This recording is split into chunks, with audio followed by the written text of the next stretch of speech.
Sahabat Indonesia Nusantara Raya, Roy Suryo dan kawan-kawan menanggapi pintu maaf yang dibuka oleh Presiden Republik Indonesia yang ketujuh, Bapak Joko Widodo, dengan tanggapan yang sinis ya.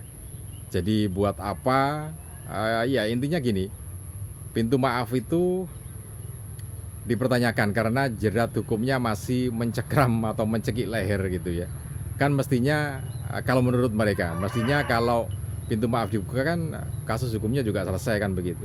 Nah, eh, sementara dari Presiden Republik Indonesia yang ketujuh, Bapak Joko Widodo sudah menyampaikan kepada pers bahwa eh, maaf itu kan secara pribadi. Jadi secara pribadi tidak ada masalah.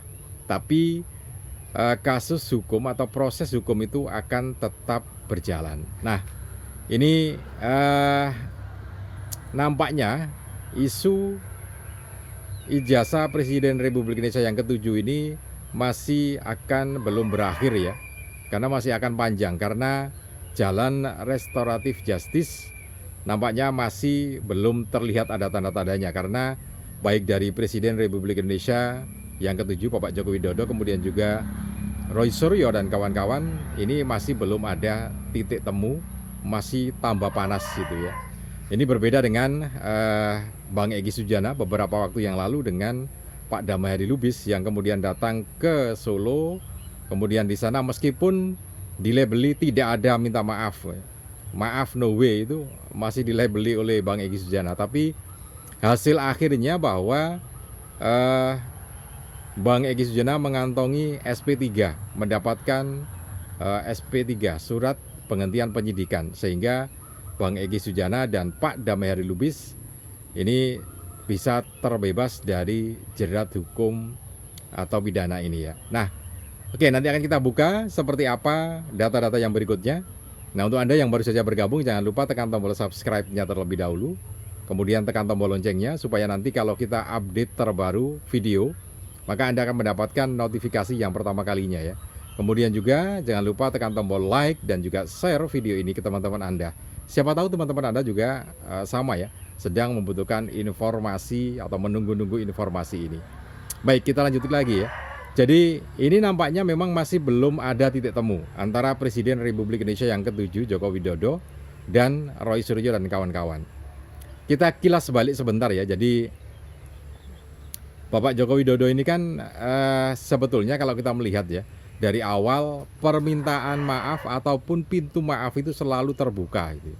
Selalu terbuka. Tapi kan logikanya begini, kalau pintu maaf sudah dibuka, otomatis kan yang minta maaf harus datang.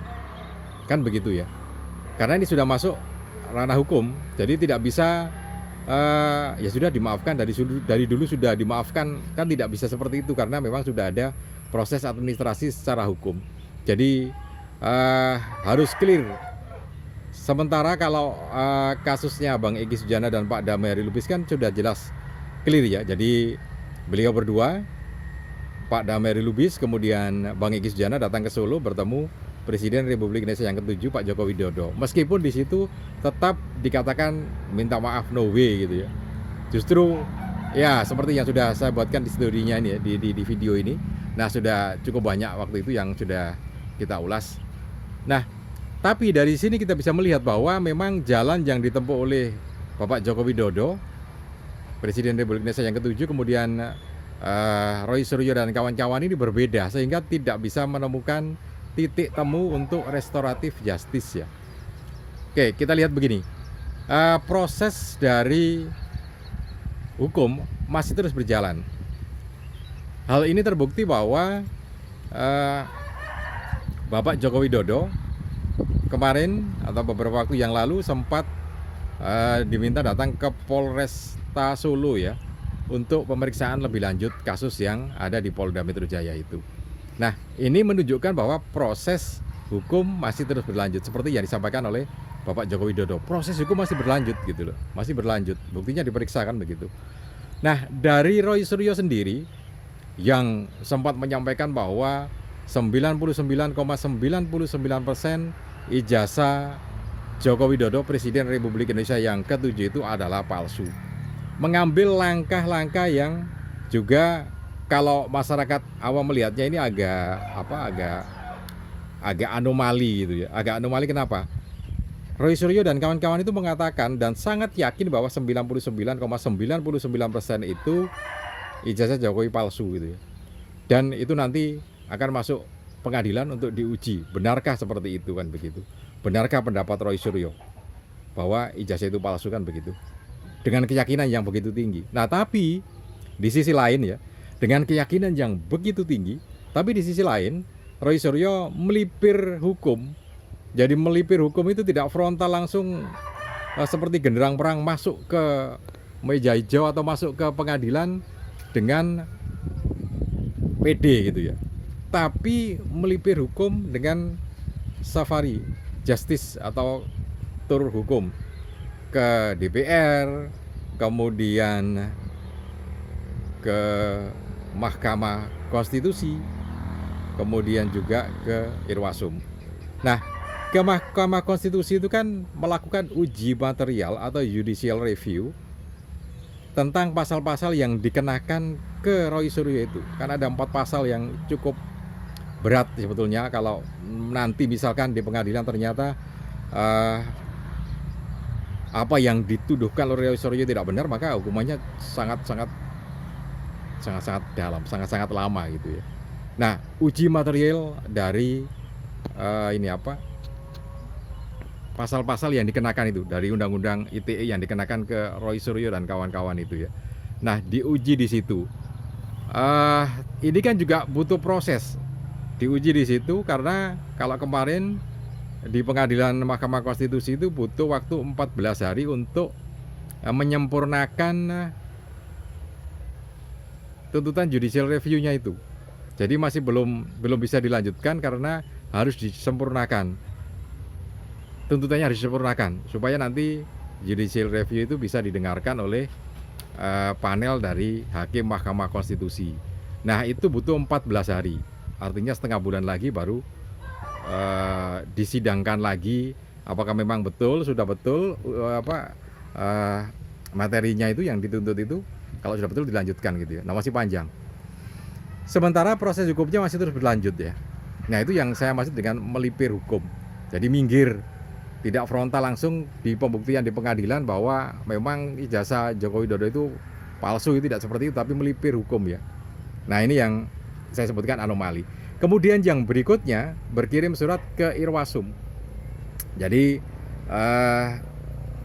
berkirim surat ke Inspektur Pengawasan Umum Mabes Polri. Nah, ini juga kaitannya kan supaya keluar SP3 kan begitu, terbebas dari, ya kasarnya begini loh.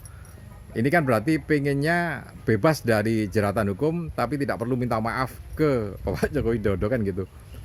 Pendek katanya kan semacam itu, mengutip apa yang pernah disampaikan oleh Bang Egy Sujana, maaf no way gitu ya. Nah, apakah ini kemudian juga akan dipakai lagi atau seperti apa? Ini melipir hukum gitu ya.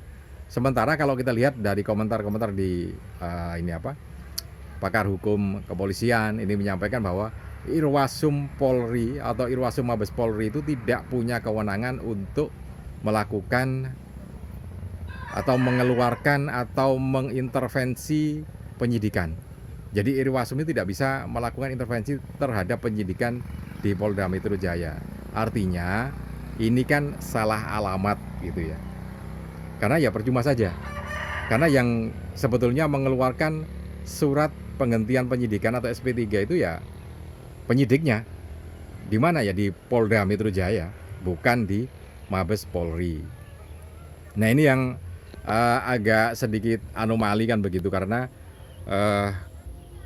inginnya kan terbebas dari hukum tapi tanpa bertemu Jokowi. Kayaknya begitu gitu loh. Tapi apakah itu memang bisa ya? Nanti kita lihat apakah memang bisa seperti itu. Bahkan Bang Egy Sujana beberapa waktu yang lalu sempat menyampaikan, wah itu kan Ali itu lawan itu Jokowi kan begitu. Nah, apakah memang benar akan bisa dilakukan seperti itu atau tidak? Karena ya bagaimanapun juga ini kan sudah menyedot begitu banyak perhatian masyarakat ya.